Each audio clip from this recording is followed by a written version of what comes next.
శ్రీ సాయినాథాయ నమః. శ్రీ సాయి సచ్చరిత్రము 41వ అధ్యాయము. చిత్రపటం యొక్క వృత్తాంతము. గుడ్డపీలికలను దొంగిలించుట. జ్ఞానేశ్వరి పారాయణము. గత అధ్యాయములోని చెప్పిన ప్రకారము ఈ అధ్యాయములో కూడాను చిత్రపటం యొక్క వృత్తాంతమును చెప్పెదము. గత అధ్యాయములోని విషయము జరిగిన 9 సంవత్సరములకు అలీ మహమ్మద్ హేమాడ్ పంతును కలిసి ఈ దిగువ కథ అతనికి చెప్పెను. ఒకనాడు బొంబాయి వీధులలోని పోవునప్పుడు వీధిలో తిరిగి అమ్మవాని వద్ద అలీ మహమ్మద్ సాయిబాబా పటమును కొనెను. దానికి చట్రము కట్టించి తన బాంద్రా ఇంటిలోని గోడకు వేళ్లాడదీసెను.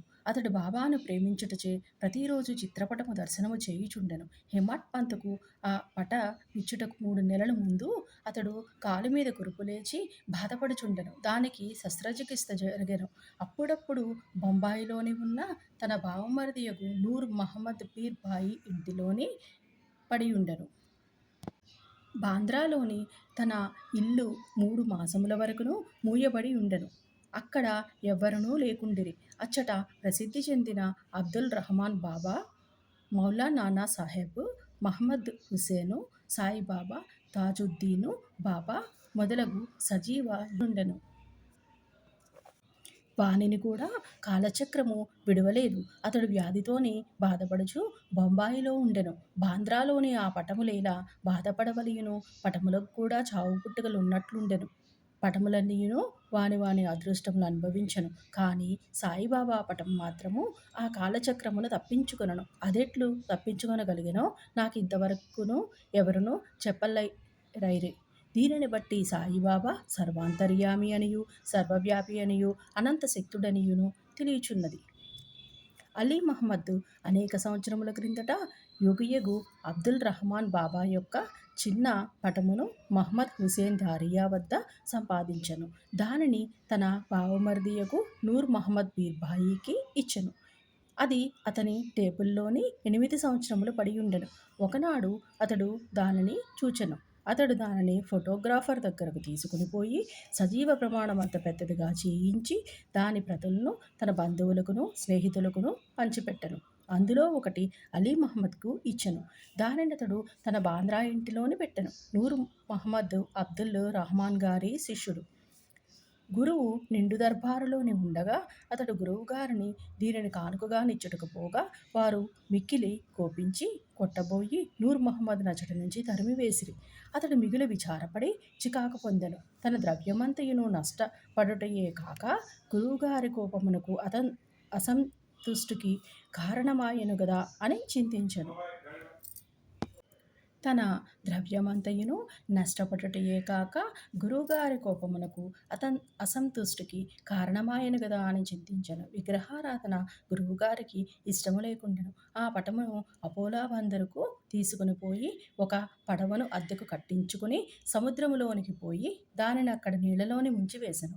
తన బంధువుల వద్ద నుంచి స్నేహితుల వద్ద నుంచి పటములను తెప్పించి 6 పటములు వానిని కూడా బాంద్రా సముద్రములోని ముంచెను. ఆ సమయమున అలీ మహమ్మద్ తన బావమరిది ఇంటిలోనే ఉండెను. యోగుల పటములను సముద్రములోని పడవైచినచోని తన వ్యాధి కుదురుననియు బావమరిది చెప్పెను. ఇది విని అలీ మహమ్మద్ తన మేనేజర్ను బాంద్రా ఇంటికి పంపి అక్కడున్న పటములన్నింటినీ సముద్రములోని వేయించెను. 2 నెలల పిమ్మట అలీ మహమ్మద్ తన ఇంటికి తిరిగిరాగా బాబా పటము ఎప్పటివలే గోడ మీద ఉండుట గమనించి ఆశ్చర్యపడెను. తన మేనేజరు పటములన్నింటినీ తీసివచ్చి బాబా పటమునెట్లు మరచెనో అతనికే తెలియకుండెను. వెంటనే దానిని తీసి బీరువాలో దాచెను. లేకున్నా తన బావగారు దానిని చూచినచో దానిని కూడా నాశనము చేయురనియు భయపడెను. దానిని ఎవరికి ఇవ్వవలయును? దానిని ఎవరు జాగ్రత్తపరచెదరు? దానిని భద్రముగా ఎవరు ఉంచగలరు? అను విషయములను ఆలోచించుచుండగా సాయిబాబాయే ఇస్ము ముజావర్ను కలిసి వారి అభిప్రాయము ప్రకారము చేయవలసిందనియు తోచునట్లు చేసెను. అలీ మహమ్మద్ ఇస్ము ముజావర్ను కలుసుకుని జరిగినదంతయును చెప్పెను. ఇరువురును బాగుగా ఆలోచించి ఆ పటమును హేమాడ్ పంతునకు ఇవ్వవలెననియు నిశ్చయించిరి. అతడు దానిని జాగ్రత్తపరచుననియు తోచెను. ఇద్దరును హేమాడ్ పంతు వద్దకు పోయి సరియైన కాలములోని దానిని బహుకరించిరి. ఈ కథను బట్టి బాబాకు భూత భవిష్యత్ వర్తమానములు తెలియుననియు చాకచక్యముగా సూత్రములు లాగి తన భక్తుల కోరికలను నెట్టుల నెరవేర్చుచుండెనో కూడా తెలియచున్నది. ఎవరికైతే ఆధ్యాత్మిక విషయములలోని ఎక్కువ శ్రద్ధయో వారిని బాబా ప్రేమించుటయే కాక వారి కష్టములను తొలగించి వారిని ఆనందభరితులుగా చేయుచుండిరనియు రాబోవు కథల వలన తెలియను. గుడ్డపీలికలను దొంగిలించుట, జ్ఞానేశ్వరి చదువుట. బివి దేవు దహనంలోని మామల్తుదారు అతడు జ్ఞానేశ్వరిని ఇతర మత గ్రంథములను చదవవలెననియు చాలా కాలము నుండి కోరుచుండెను. భగవద్గీతపై మరాఠీ భాషలోని జ్ఞానేశ్వరుడు వ్రాసిన వ్యాఖ్యయే జ్ఞానేశ్వరి. ప్రతిదినము భగవద్గీతలోని ఒక అధ్యాయమును ఇతర గ్రంథముల నుంచి కొన్ని భాగములను పారాయణమును చేయుచుండెను. కానీ జ్ఞానేశ్వరుని ప్రారంభించగానే ఏవో అవాంతరములు ఏర్పడుటయే పారాయణం ఆగిపోవుచుండెను.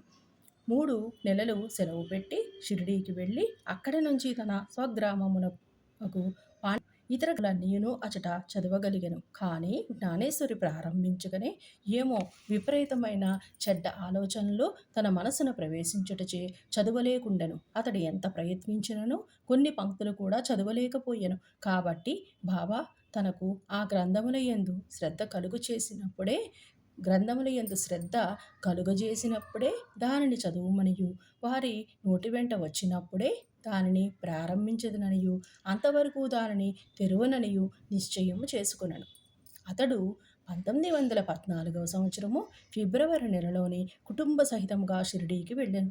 అక్కడ ప్రతిదినము జ్ఞానేశ్వరి చుంటివా అని బాపూసాహెబ్ జోగు దేవుగారిని అడిగెను. దేవు తనకు అట్టి కోరిక కలదనియు కానీ దానిని చదువుటకు శక్తి చాలకుండెననియు బాబా ఆజ్ఞాపించినచో దానిని ప్రారంభించదననియు చెప్పెను. అప్పుడు జోగ్ ఒక పుస్తకమును తీసుకొని బాబాకిచ్చినచోని దానిని వారు తాకి పవిత్రము చేసి ఇచ్చెదరనియు అప్పటి నుంచి నిరాటంకముగా చదవవచ్చుననియు దేవుకు సలహానిచ్చెను. బాబాకు తన ఉద్దేశము తెలియను కనుక దేవుగారట్లు చేయుటకు అంగీకరించలేదు. బాబా తన కోరికను గ్రహించలేరా? దానిని పారాయణం చేయమనియు స్పష్టముగా ఆజ్ఞాపించలేరా అనెను. దేవు బాబాను దర్శించి ₹1 దక్షిణనిచ్చెను. బాబా ₹20 దక్షిణ అడుగగా దానిని చెల్లించెను.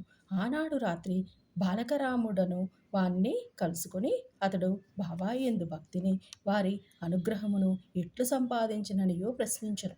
మరుసటి దినము హారతి పిమ్మట అంతయును తెలిపెదననియు అతడు బదులు చెప్పెను. ఆ మరుసటి దినము దర్శనం కొరకు దేవు వెళ్ళగా బాబా అతనిని ₹20 దక్షిణ ఇమ్మని అడిగెను. వెంటనే దేవు దానిని చెల్లించెను. మసీదు నిండా జనులు నిండియుండుటచే దేవు ఒక మూలకు పోయి కూర్చుండెను. బాబా అతనిని పిలిచి శాంతముగా తన దగ్గర కూర్చునమని అనెను. దేవు అట్లనే చేసెను. మధ్యాహ్న హారతి పిమ్మట భక్తులందరూ పోయిన తరువాత దేవు బాలకరాముని చూచి అతని పూర్వ వృత్తాంతముతోని పాటు బాబా అతనికేమియో చెప్పెనో ధ్యానము నెట్లు నేర్పిరో అని అడుగగా బాలకరాముడు వివరములు చెప్పుటకు సిద్ధపడెను.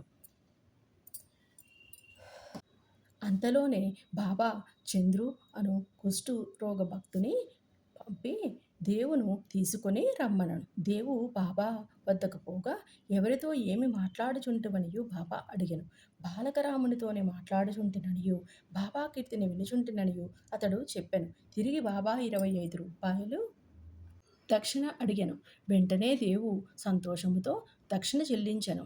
అతనిని బాబా లోపలకు తీసుకొని పోయి స్తంభం వద్ద కూర్చుండి నా గుడ్డపీలికలను నాకు తెలియకుండా దొంగిలించితివేలా అనెను. దేవు తనకు ఆ గుడ్డపీలికలను గూర్చి ఏమీనూ తెలియదనెను. బాబా అతనిని వెతకమనెను. అతడు వెతికెను కానీ అచ్చట ఏమీనూ దొరకలేదు. బాబా కోపగించి ఇట్లనెను, ఇక్కడ ఇంకెవ్వరూ లేరు, నీవొక్కడవే దొంగవు. ముసలితనముచే వెంట్రుకలు పండినప్పటికిని ఇచ్చటికిని దొంగిలించుటకు వచ్చితివా అని కోపగించెను. బాబా మతి చెడిన వాని వలె తిట్టి కోపగించి చీవాట్లు పెట్టెను. దేవు నిశ్శబ్దముగా కూర్చుండెను. దేవు తాను సటకా దెబ్బలు కూడా తిరునేమో అని అనుకొనెను. 1 గంట తరువాత బాబా అతనిని వాడాకు వెళ్ళమనెను. దేవు అచ్చటి కేగి జరిగినదంతయును జోగుకు బాలరామునకు తెలియచేసెను. సాయంకాలము అందరినీ రమ్మని బాబా కబురు పంపెను. ముఖ్యముగా దేవును రమ్మనెను. నా మాటలు వృద్ధుని బాధించి ఉండవచ్చును కానీ అతడు దొంగిలించుటచే నేనెట్లు పలుకవలసి వచ్చెననియు బాబా నుడివెను. తిరిగి బాబా 12 రూపాయలు దక్షిణ అడిగెను. దేవు దానిని వసూలు చేసి, చెల్లించి సాష్టాంగ నమస్కారములు చేసెను. బాబా ఇట్లనెను: ప్రతిరోజు జ్ఞానేశ్వరుని చదువుము, పోయి వాడాలో కూర్చుండుము, ప్రతినిత్యము కొంచెమైనను క్రమము తప్పక చదువుము. చదువునప్పుడు దగ్గరనున్న వారికి శ్రద్ధాభక్తులతోని బోధపరచి చెప్పుము. నేను నీకు జల్తారు సెల్లానిచ్చుటకు ఇచ్చట కూర్చుని ఉన్నాను. ఇతరుల వద్దకు పోయి దొంగిలించెదవేళ? నీకు దొంగతనమునకు అలవాటు పడవలయునని ఉన్నదా? బాబా మాటలు విని దేవు సంతసించెను. బాబా తనను జ్ఞానేశ్వరుని ప్రారంభించుమనియు ఆజ్ఞాపించెననియు, తనకు కావలసినదేదో అది దొరికెననియు, అచ్చట నుంచి తాను సులభముగా చదువగలననియు అనుకొనెను. తిరిగి బాబా పాదములకు సాష్టాంగ నమస్కారమును ఒనర్చెను. తాను శరణు వేడెను కనుక తనను బిడ్డగానించి జ్ఞానేశ్వరి చదువుటలోని తోడ్పడవలసినదనియు బాబాను వేడుకొనెను. పీలికలు దొంగిలించుట అనగా ఏమో దేవు అప్పుడు గ్రహించెను. బాలకరాముని ప్రశ్నించుటయే గుడ్డపీలికలు దొంగిలించుట. బాబా కట్టి వైఖరి ఇష్టము లేదు. ఏ ప్రశ్నకైనా సమాధానం ఇచ్చుటకు తామే సిద్ధముగా నుండిరి. ఇతరులను అడుగుటకు బాబాకు ఇష్టము లేదు. అందుచే అతన్ని బాధించి చికాకు పెట్టెను. అదీనుగాక ఇతరులను అడగకుండా బాబానే సర్వమును అడిగి తెలుసుకొనవలయుననియు, ఇతరులను ప్రశ్నించుట నిష్ప్రయోజనమనియు చెప్పెను. దేవు ఆ తిట్లను ఆశీర్వాదములుగా భావించి సంతుష్టితో ఇంటికి పోయెను. ఆ సంగతి అంతటితోనే సమాప్తి కాలేదు. బాబా చదువుమని ఆజ్ఞాపించి ఊరుకొనలేదు. 1 సంవత్సరం లోపుగా బాబా దేవు వద్దకు వెళ్ళి వాని అభివృద్ధి కనుగొనెను. 1914 సంవత్సరము ఏప్రిల్ నెల 2వ తేదీ గురువారము ఉదయము బాబా స్వప్నంలోనే సాక్షాత్కరించి పై అంతస్తులో కూర్చుండి జ్ఞానేశ్వరి బోధపడుచున్నదా లేదా అని అడిగెను. లేదు అని దేవు జవాబు ఇచ్చెను. బాబా: ఇంకా ఎప్పుడు తెలుసుకొనెదవు? దేవు కండ్ల తడిపెట్టుకుని, నీ కృపను వర్షింపనిదే పారాయణము చికాకుగానున్నది, బోధపడుట చాలా కష్టముగానున్నది. నేను దీనిని నిశ్చయముగా చెప్పుచున్నాను అనెను. బాబా: చదువునప్పుడు నీవు తొందరపడుచున్నావు. నా ముందర చదువుము, నా పక్షమున చదువుము. దేవు: ఏమి చదువవలయును? బాబా: ఆధ్యాత్మ చదువుము. పుస్తకమును తీసుకుని వచ్చుటకు దేవు వెళ్ళెను. అంతలోనే మెలకువ వచ్చి కండ్లు తెరచెను. ఈ దృశ్యమును చూచిన పిమ్మట దేవుకెంత ఆనందము సంతోషము కలిగెనో చదువరులే గ్రహిస్తురుగాక. శ్రీ సాయినాథాయ నమః. 41వ అధ్యాయము సంపూర్ణము. సద్గురు శ్రీ సాయినాథార్పణమస్తు. శుభం భవతు.